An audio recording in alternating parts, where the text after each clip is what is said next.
Cuando me casé con Iván, me imaginé que todo sería maravilloso, que llevaríamos una vida tranquila, equilibrada y que en su momento tendríamos hijos que llenarían nuestro hogar de armonía y felicidad. Pero de esto no hubo mucho. Y es que a veces uno no contempla aquel dicho que dice que cuando una persona se casa, no solo lo hace con su esposa o con su esposo, sino que se casa lamentablemente con toda la familia, pues todos los problemas de la familia de nuestros cónyuges se vuelven problemas propios. Algo similar empezó a ocurrirme después de haberme casado. Para empezar, mi marido compró una casa justo sobre la misma calle y enfrente de la casa donde vivía su madre. Aquella, la señora Magdalena, era el ejemplo perfecto de la manipulación. Ya llevaba años enferma y aunque su situación fuera complicada, la mujer sabía a la perfección cómo usar su condición como arma para retener a sus hijos muy cerca. Con decirles que a razón de los chantajes de la mujer, Iván y yo ni siquiera tuvimos una luna de miel después de casarnos, ya que la señora Magdalena argumentaba sentirse muy grave de salud. Mi suegra vivía junto con Esmeralda, su hija mayor, la cual nunca se casó y que ya pasaba de los 40 años. Esmeralda estaba amargada, era envidiosa, malvibrosa, una persona difícil de tolerar. Nunca hice esfuerzos por entablar amistad con ella, pues me imaginé que al casarme con Iván estaríamos lejos de su familia, pero finalmente todo nuestro matrimonio se terminaría convirtiendo en una pesadilla a causa de su relación tan cercana con su familia y por la mamitis que tenía. Y si de por sí a veces es terrible tener vecinas chismosas, imagínense que esas vecinas del diablo sean su cuñada y su horrible suegra. Me molestaba mucho cuando iban a buscarlo para pedirle favores, a pedirle dinero. Le pedían cosas tan simples que me irritaba mucho. Sobre todo esto me trajo, a futuro, problemas con Iván, porque en realidad la inutilidad de mi cuñada Esmeralda era tal que me ponía de nervios al instante. La única ventaja que tenía a mi favor es que trabajaba en una oficina de envíos en el área administrativa y pasaba gran parte del día fuera de casa. Pero ni aun con esto me salvé del veneno de mis vecinas. Esto debido a que muchas veces salía tarde de trabajar y me pagaban el Uber en la oficina, pero como el patrón tenía un par de conocidos que se dedicaban a esto, siempre era el mismo chofer quien me llevaba a casa. La primera vez que ese Uber me llevó, serían pasadas las 10, casi las 11. Aquel conductor de nombre Adrián era muy amable, y como era la época en que los choferes aún se bajaban a abrirle la puerta a uno como pasajero, pues con eso tuve, pues esa primera noche, desde su ventana, mi cuñada Esmeralda estaba observando, muy atenta, como una maldita urraca chismosa. Su mirada fija estaba esperando ver en qué momento el chofer me daba un beso o algo. No hice caso, pues era real que Esmeralda estaba imaginando muchas cosas. Pero no era necesario darle importancia a su actitud. Sabía que ella no era más que una vieja chismosa. Me metí a la casa a descansar. Mi marido ya estaba también ahí dentro, dándose una ducha caliente. Mientras tanto me preparé un sándwich y esperé mi turno para bañarme también. Los siguientes días la rutina era la misma, pues era temporada alta de trabajo y Adrián, el mismo chofer de Uber, me llevó a casa cada una de esas noches. Y les juro que cada una de estas, mi cuñada y vecina, siempre estaba ahí bien pegada como mosca a la ventana. No me daba coraje aún, al contrario me daba tristeza. Esmeralda fue bonita en su tiempo, pero por cuidar a su madre se quedó solterona, se dejó engordar y se veía 20 años más vieja, olía mal y tenía un genio de la chingada. Son de esas personas que por más que uno quisiera, no hay forma de ayudarlas o de sentirse cómoda a su lado. Todas estas situaciones, con mis llegadas tarde, no iban a tardar mucho para hacerse noticia en boca de mi marido. Fue una ocasión que mi suegra nos invitó a cenar. En ese tiempo, aunque no nos llevábamos del todo bien, la relación aún era un tanto sostenible, y para un cumpleaños de mi suegra, mi marido mandó preparar una comida. Llevó mariachi y estuvimos bebiendo. Yo estuve muy callada, no había mucho que decir. Las pláticas de mi suegra y de Esmeralda eran vacías y estúpidas de hecho. Ya más tarde, cuando se fue el mariachi y quedamos solo Iván, mi suegra, Esmeralda y yo, aprovechando un tanto la intimidad del momento, mi marido solicitó hacer un brindis. Sostuvo una copa en sus manos y pidió nuestra atención. Perdón por interrumpir la celebración, pero quiero brindar y darles a conocer que recientemente en el trabajo me ha ido muy bien. Me he esforzado mucho y he sido nombrado gerente de zona en la empresa. Así que felicítenme, porque esto representa una nueva etapa con mejores cosas. De la misma manera les informo que estaré fuera por 2 semanas, ya que debo cubrir una capacitación en la Ciudad de México. Sé que se pasarán rápido y que Norma, aquí presente, cuidará bien de nuestra casa. Y por tu parte, Esmeralda, cuidarás bien de mi madre. Así que, sin más que decir, salud por los grandes logros. Chocamos las copas, pero vi que Esmeralda me miró con los ojos del diablo y lanzó un comentario. Dichosa tú, cuñadita, que vas a tener casa sola para hacer lo que quieras y con quien quieras. Si haces fiesta, no olvides en invitarme, ¿eh?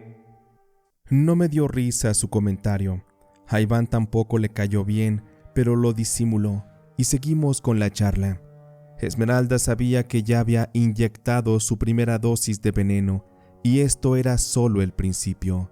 Pero esa noche, al calor del alcohol, por debajo de la mesa, Iván metió su mano y acarició mi pierna, en señal de que se quería ir a celebrar de una manera más privada. De inmediato y también por debajo de la mesa, toqué su entrepierna en señal de que capté el mensaje. Con esto nos despedimos y fuimos a casa. Solo hubo que caminar unos metros. Iván llevaba una botella de tequila y al entrar, bebimos unos tragos y nos fuimos directo a la cama. Iván estaba eufórico por la noticia que nos acababa de dar, y de hecho era algo que yo no sabía. Esa noche me enteré de su ascenso, cosa que me dio gusto, pero me hubiera gustado más que me lo hubiera compartido primero a mí antes que a su madre y a Esmeralda. Pero esto no fue causa para que Iván no ejerciera mucha fuerza sobre mi blusa al grado de romperla, asimismo con mi ropa interior. Él comenzó a devorarme pasionalmente, tenía mucha energía. Antes de que pudiera entrar en tono, él ya estaba haciéndomelo como pocas veces me lo hizo. Aquello me gustaba, verlo así tan apasionado y enloquecido por mí. Sabía que estaba con el hombre ideal, un hombre trabajador, responsable, exitoso y sobre todo que me amaba mucho. Fuimos felices aquella noche que a nuestra manera celebramos sus triunfos. Sin embargo, fue la última vez que nos entregaríamos en cuerpo y alma. Al par de días, Iván tuvo que irse a su viaje para la capacitación. Yo seguí en mis jornadas largas de trabajo y seguía siendo llevada a casa por aquel chofer del Uber, pues pese a que mi marido dejó el auto disponible, yo no sabía manejar. Y fue una noche que le pedí al chofer del Uber que antes de llegar a casa me llevara de pasada al súper y me esperara un momento para comprar rápido algunas cosas. Me tomé 20 minutos dentro del súper y al salir traía en el carrito varias bolsas que pesaban un poco. Las metimos en la cajuela y me subí al auto. Adrián arrancó y fue así que me llevó hasta mi casa. Ya estando afuera de mi hogar, abrí la puerta y Adrián abrió la cajuela del carro. Como eran varias bolsas pesadas, él se ofreció a ayudarme y no vi nada de malo en ello. Fuimos metiéndolas hasta dentro de la casa y cuando salí para despedirlo, vi que mi cuñada y mi vecina Esmeralda ya estaba viendo aquello por la ventana y sostenía su celular en la mano. Me puse nerviosa sin haber hecho algo malo, porque sabía que una mala información que le dieran a mi marido, las cosas se podían poner muy mal. Pero en fin, vi cómo el chofer se fue y me metí a mi casa. Ya era tarde, así que le mandé un mensaje de buenas noches a Iván, esperando que no me respondiera. Seguro ya estaba dormido. Por mi parte me metí a la ducha y después a dormir. Al día siguiente me desperté para ir de nuevo al trabajo, pero no había respuesta del mensaje que le dejé a Iván. No le vi nada de malo, pero más tarde, al intentar llamar, no me contestó. Hice varias llamadas en ese día y le mandé más mensajes, pero todos, pese a que los vio, no me respondió ninguno. Sabía que algo andaba mal, ya me daba una idea de por qué, pero no quise insistir en llamarle y me esperé a que pasaran los días y que él regresara a casa para poder hablar sobre el tema. Llegada la noche de un viernes, Iván entró a la casa con sus maletas en las manos. Me acerqué para darle un beso, pero él me rechazó. No pude quedarme callada ante eso. Por eso es que le dije: ¿por qué no me dices qué te pasa, Iván? Has estado muy distante todos estos días. ¿Qué te sucede? Ya dímelo, por favor. Iván me miró. Había rabia en sus ojos. Después tomó su celular, empezó a buscar algo y entonces me mostró una foto. Esto es lo que pasa, Norma. ¿Cuánto tiempo llevas ocultándome tus infidelidades con ese patán chofer del trabajo? A mí se me hace que ni siquiera sales tarde de tu trabajo, sino que te pasas un par de horas muy entrepiernada y gozando las caricias de ese otro hombre. Ya no puedo confiar en ti, Norma. Te desconozco. No sé con quién carajos me he casado. Hubiera sido mejor que me dijeras que ya no me amas. Al ver la imagen que mi marido me mostraba, la foto había sido tomada desde el balcón de la casa de mi suegra. Fue la que tomó Esmeralda aquella noche en que Adrián, el chofer, me ayudó a meter las bolsas del mandado a la casa. Mi cuñada tomó los mejores ángulos para que aquello pareciera una infidelidad. Después se las mandó a mi marido, y no sé qué tanto le habrá dicho a Iván para ponerlo así de mal, pero no me pude quedar callada. ¿De verdad crees más en la pinche cotorra de tu hermana, Iván?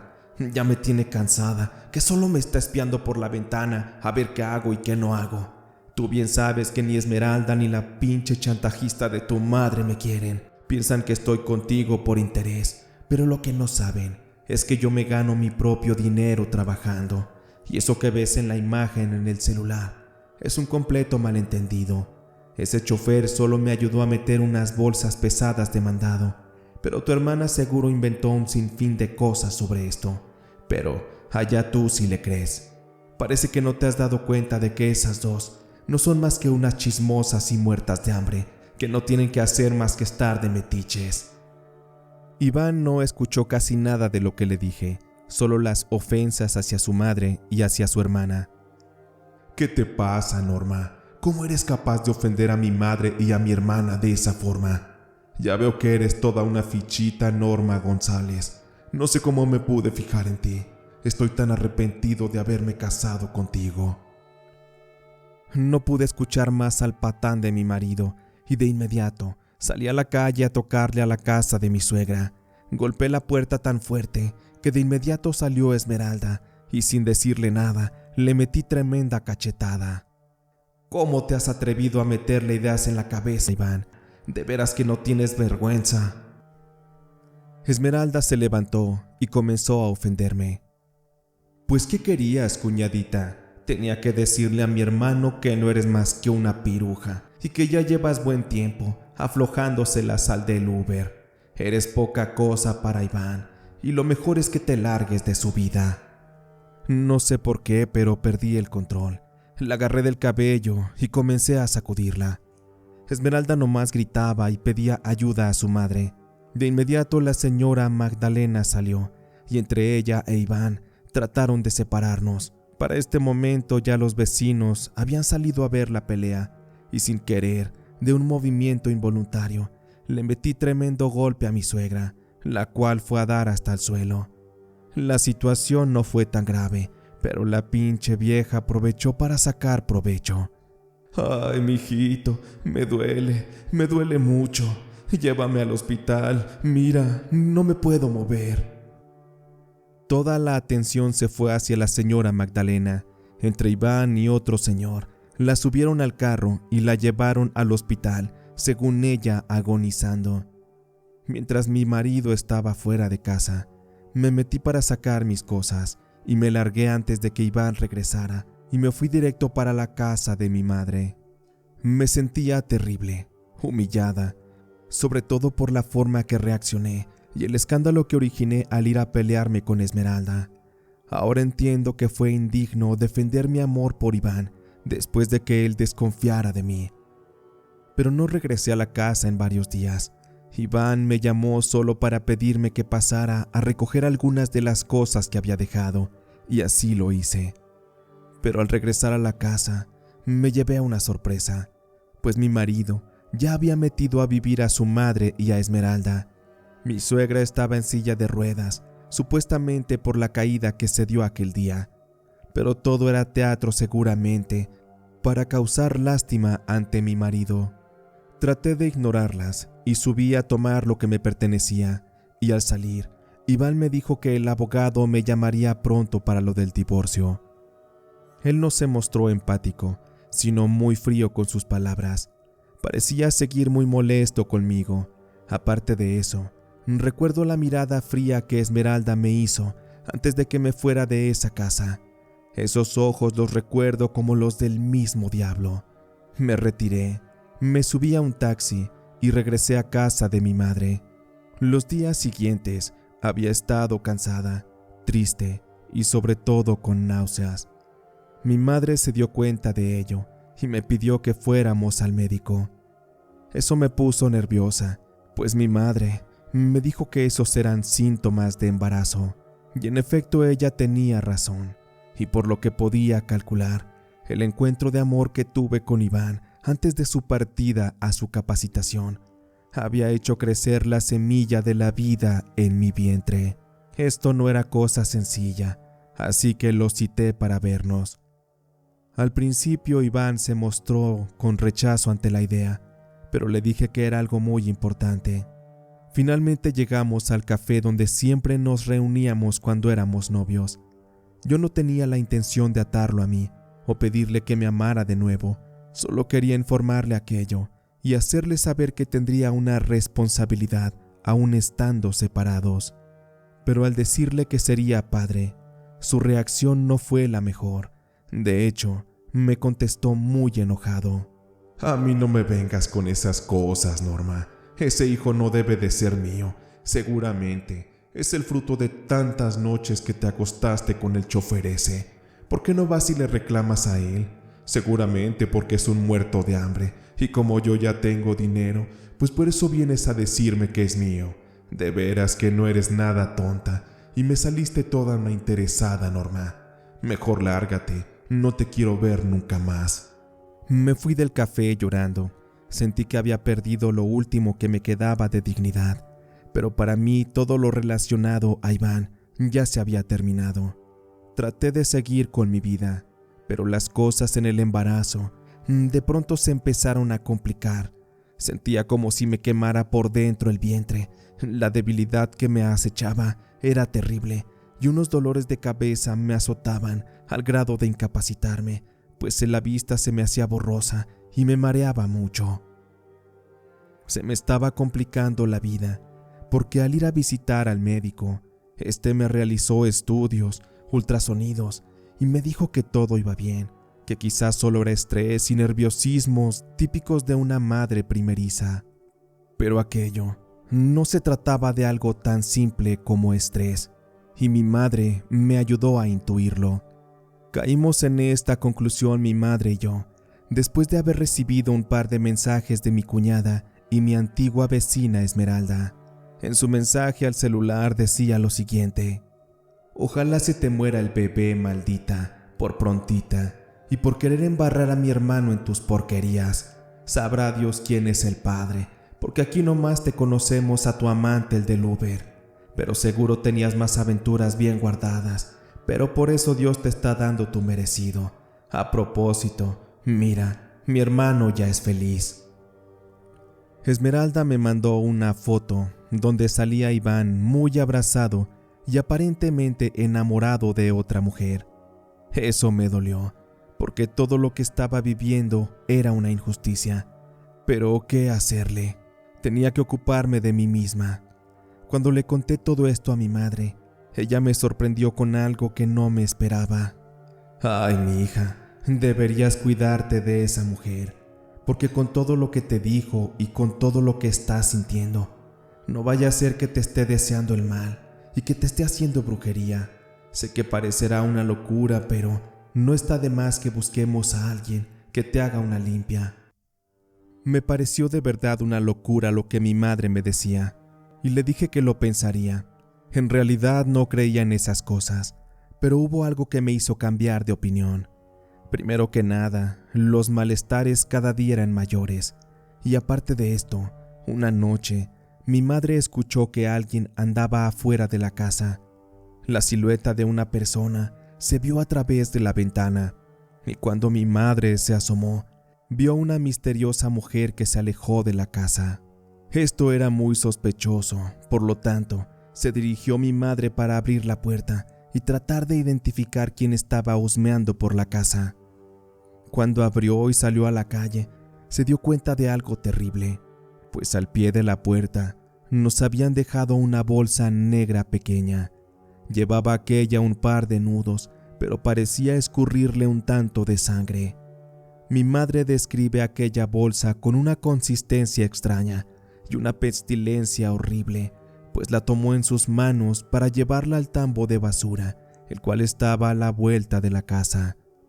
Cuando regresó se metió al baño y comenzó a vomitar, pues la pestilencia y lo asqueroso de aquello la llevó a sentir un asco horrible.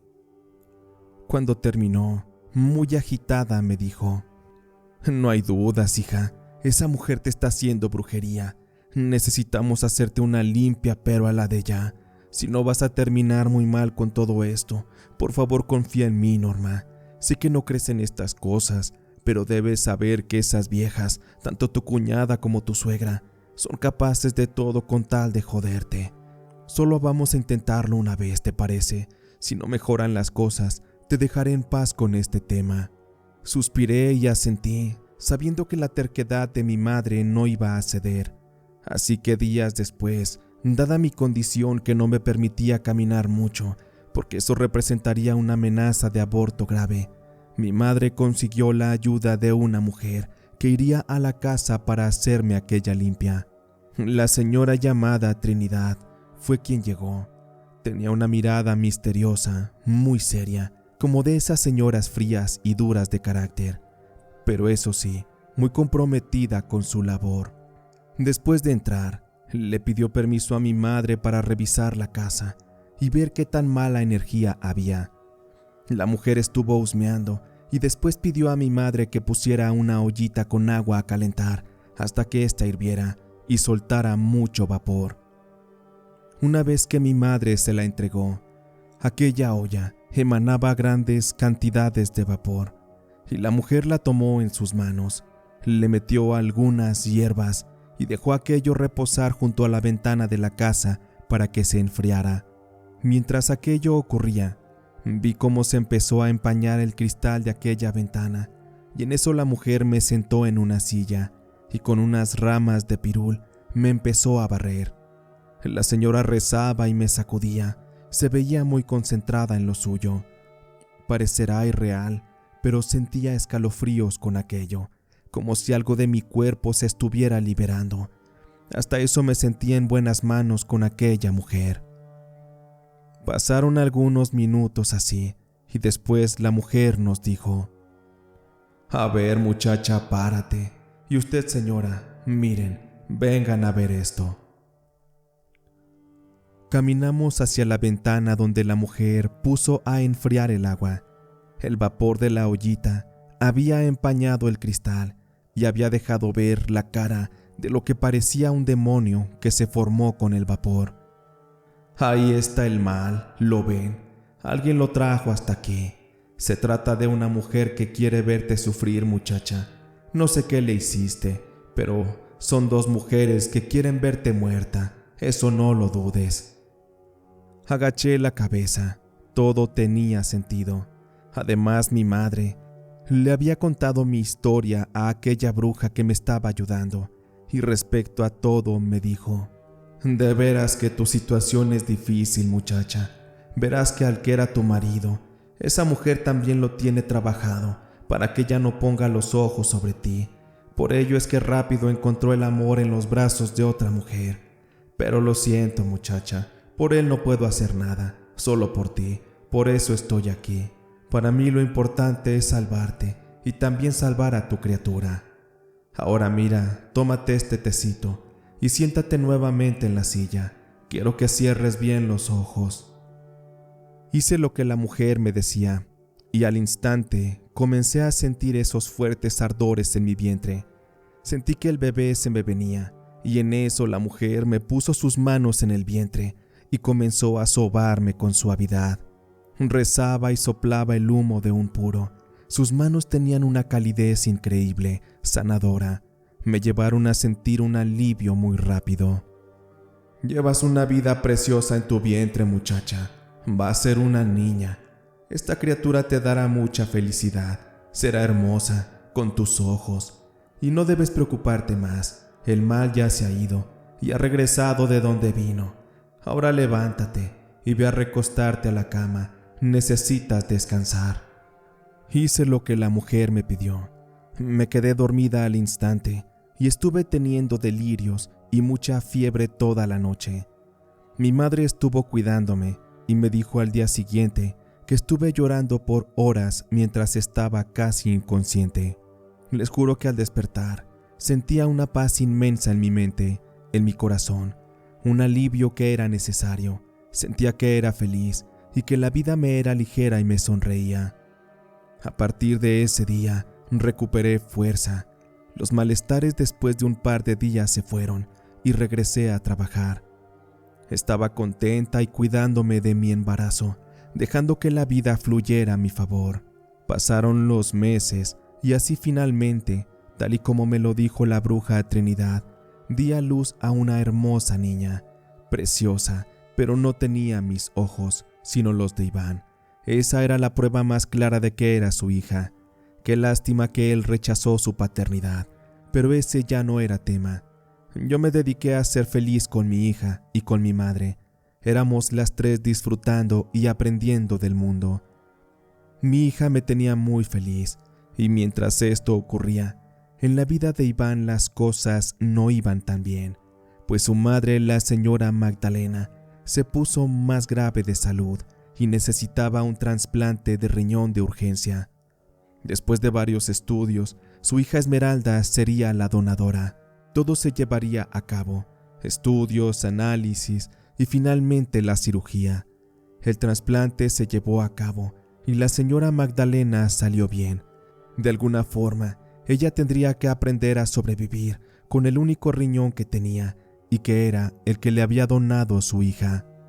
Sin embargo, después de aquella cirugía, para Esmeralda la situación se puso muy grave, pues al parecer pescó una extraña infección, una bacteria muy agresiva durante la operación, de la cual ya no pudo salir.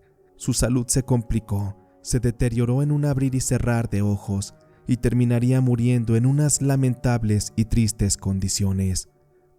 La muerte de Esmeralda afectó mucho emocionalmente a Iván y a su madre, aquella señora Magdalena, quien a propósito, su cuerpo con las semanas no se pudo acostumbrar al riñón que le donó su hija, rechazándolo y llevando a la mujer a un estado grave de salud, del cual tampoco pudo sobrevivir. De la noche a la mañana, Iván perdió a su madre y a su hermana. ¿Casualidad? No lo sé, pero sí creo que por andar haciendo brujería y deseando el mal, todo se les regresó y por eso es que terminaron de esa forma.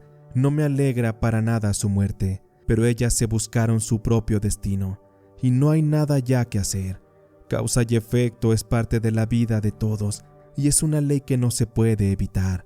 Por su parte, Meses después, Iván se casaría con aquella mujer, pero su matrimonio fracasó también y hasta la fecha sigue solo y sus relaciones son fracaso tras fracaso. En el trabajo le sigue yendo bien, pero en el amor no, y eso le pasa por desconfiado, por no haber creído en mi amor, en que yo siempre le fui fiel, que nunca le mentí, todo por creer a su hermana y todas las estupideces que le metió en la cabeza, pero sobre todo, sabrá Dios qué brujería le hicieron para que él me odiara. Qué triste saber que su familia destruyó nuestro matrimonio. Si no hubieran intervenido nuestras vecinas metiches, ahora estaríamos viviendo una vida tranquila, llena de felicidad y con algunos hijos también. Pero ni modo, es una realidad que cuando uno se casa, tiene que aceptar que nuestra pareja seguirá teniendo una familia y que muchas veces serán su prioridad antes que uno. Así que tengan cuidado si se casan con un hombre o una mujer que tenga mamitis o papitis. Eso solo va a destruir sus vidas, más cuando estas madres vivan como sus vecinas y encima de esto sean chismosas y metiches.